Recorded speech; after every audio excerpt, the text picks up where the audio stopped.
I am Tony Ogorek. I'm here with Jeff Viksjo, and today we are talking about the big I, inflation.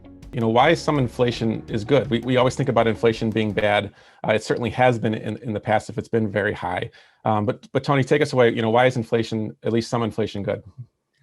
Well, I think you have to understand that 70% of our country's economy is based on consumers, and consumption.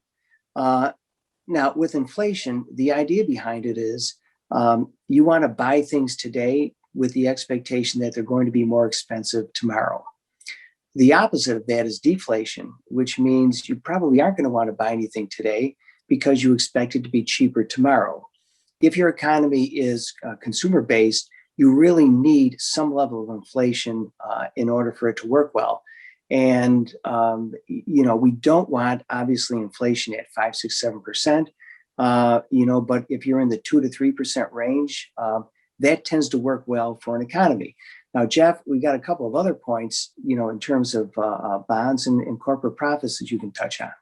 Yeah, a healthy level of inflation, by that we mean somewhere around 2 to 3%, is good for corporate profits. And the reason is that wages tend to rise by 2 to 3%. Employees expect that to get an annual increase in wages. And so if prices aren't rising along with it, that dents into the corporate profits. So some inflation is good. It keeps corporate profits strong. It's also, third, it's good for debt holders. So we talk about inflation eroding the purchasing power of savers. It does the opposite for debt. It makes debt more easier to pay off. An example would be a 30-year mortgage payment is fixed for 30 years.